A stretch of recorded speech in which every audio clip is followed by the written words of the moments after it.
Hello again, as always, it is me, Indah Melindasari from Wonderland Consulting.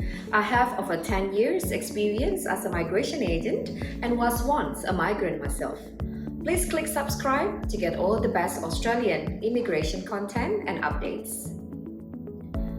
We are now officially into the new year, and I don't know about you, but I'm definitely excited as we see more states and territory opening their borders and relaxations of the travel restrictions.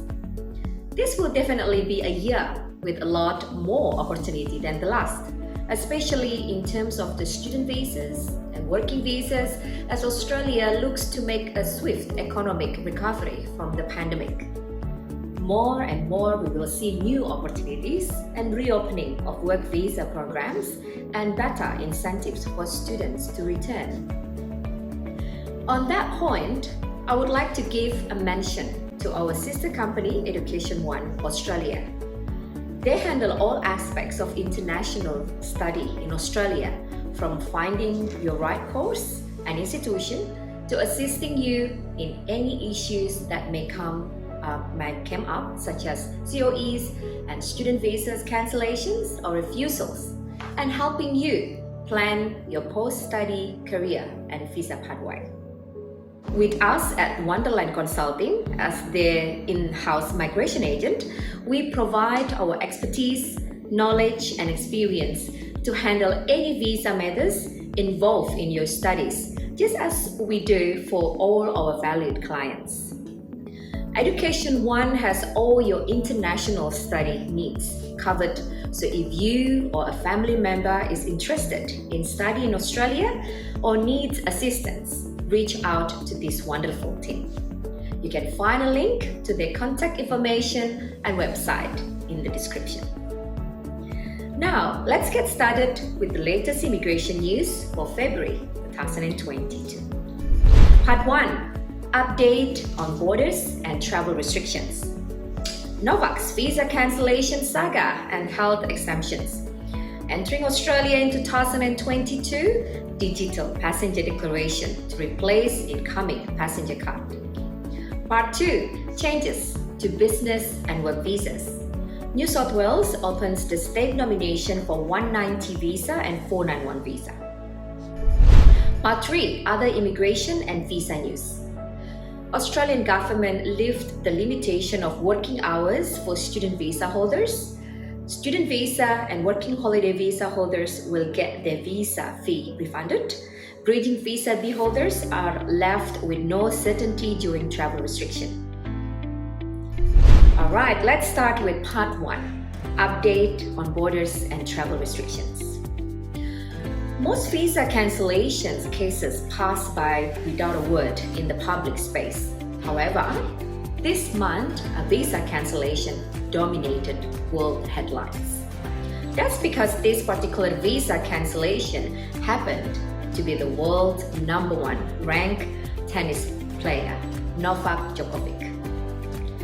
This case shown a very public online on the risk and repercussions of both not fulfilling entry requirements and health requirements, and also not stating all the correct information on the visa application. Novak had applied for a health exemption in regards to why he had not been vaccinated, stating that because he had COVID in the last 6 months, that he did not need to be.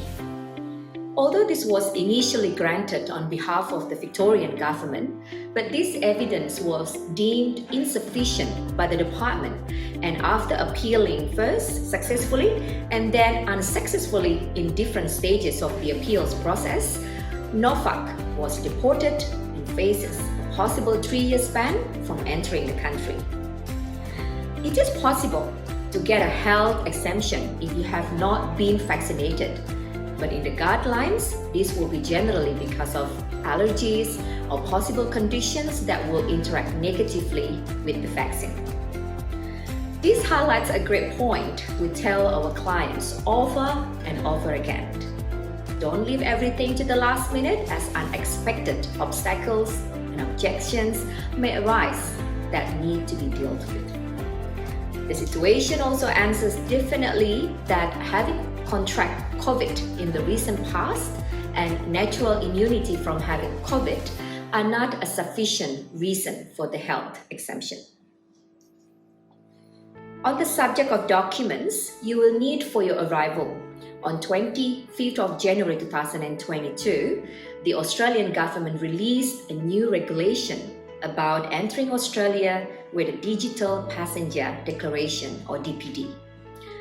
The utilization of the digital passenger declaration has been in the works since the middle of 2021, as the Australian government planned to replace the previous paper-based incoming passenger card Australia.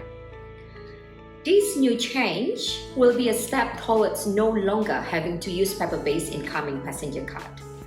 There will still be some cases where the paper-based cards may still be required, but generally, in the case of systems disruptions or outages, where a clearance officer cannot access your DPD. The online forms will have to be filled out in English correctly, accurately, and with no inconsistency, so make sure you pay close attention, as after all, the other requirements that need to be met and filled when entering Australia, you will not want this to be the reason that you are unable to enter Australia. Okay, let's move to part 2, changes to business and work visas. In the continuing trend of trying to kickstart skilled migration back to Australia, New South Wales has opened their state nomination for the subclass 190 and 491 visa applications for both onshore and offshore applicants. The applicable occupation for offshore candidates is less than onshore candidates, and there are different requirements in place. Requirements for onshore applicants. If you are residing in Australia, you must have genuinely and continuously resided in New South Wales for the last 3 months. Be gainfully employed in a long-term capacity in New South Wales in your specified or closely similar occupation for at least 20 hours per week. While requirements for offshore applicants, if you are residing outside Australia, you must have a 3 years experience in nominated occupation, have lived overseas for the past 3 months, and have a valid skill assessment for a provision within the UNSCO unit group that accepts offshore candidates. As for the demand and availability for work visas increase, Australia, don't forget to check your eligibility with our skilled visa calculator, which you can find in the link to in the description. Okay, let's move on to part 3, other immigration and visa news. As I mentioned at the top of the video, after what has been a very difficult and uncertain time for international students in Australia during this pandemic, whether offshore, unable to return, or stuck onshore without government support, the government is putting in incentives and initiatives for international students to return and to make life easier overall.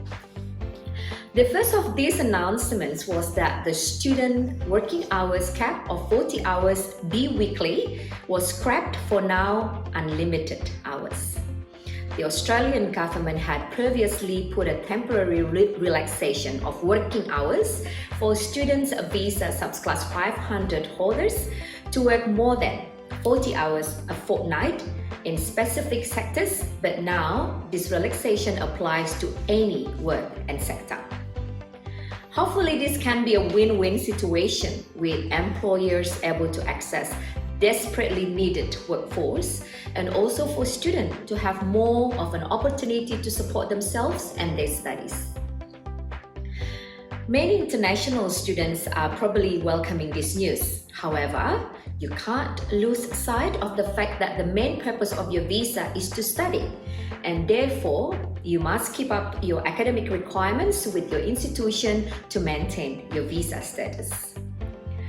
The other big news for international students is that student visa holders entering the country between January 19th and March 19th are entitled to refund of their visa fee.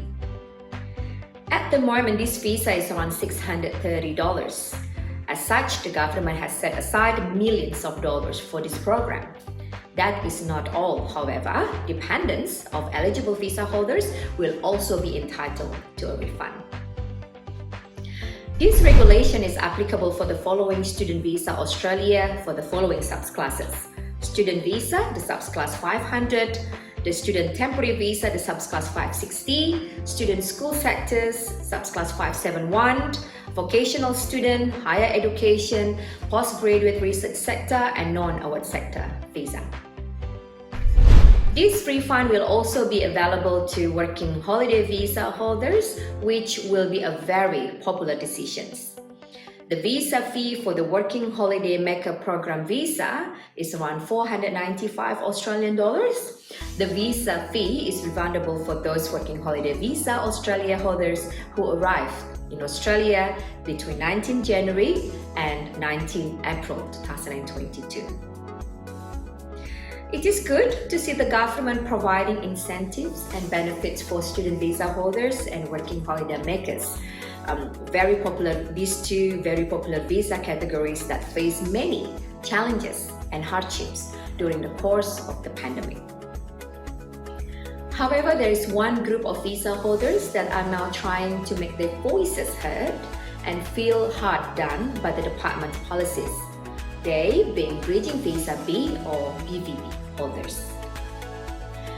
Bridging visa is a type of visa that the Australian government provides for onshore visa applicants, which enables them to stay legally in Australia while waiting for the decision for their visa application. The BVB specifically is used in the case that you want to travel outside of and return to Australia while awaiting your decision. The travel restrictions in Australia have forced BVB holders to remain onshore for the past 2 years. Bridging Visa B holders do not have any option though they hold a visa to leave Australia to see their loved ones, as they cannot enter the country while holding a BVB. Due to longer processing times as a result of the pandemic, many have had to hold on to their BVBs for longer than usual as well. Many people, especially skilled migrants waiting for permanent status, have been disheartened due to the situation. Many people are considering permanently leaving Australia after being unable to see their families for years and with no end in sight. Bridging Visa B holders have begun a petition which now gets 15,000 signatures, asking the Immigration Minister, Alex Hawke, to ease the travel restrictions specifically for Bridging Visa B holders. The petition generally emphasized BVB holders' contribution to the Australian economic sector and keeping the safety of the Australian community by paying the tax, supplying critical skills, getting double vaccinations, etc. Looking at those contributions, it is unfair to deny their opportunity to visit their family while other temporary visa holders do. Hopefully a solution or concession can be agreed upon from the government soon to help those on BVBs that can contribute to Australia in future but feel trapped and aren't acknowledged at the moment. Well, that's the roundup of all the changes and updates for February 2022. If you have any questions about how these changes might affect you or benefit you, please don't hesitate to reach out to us. Leave a comment or questions and we will get back to you as soon as possible.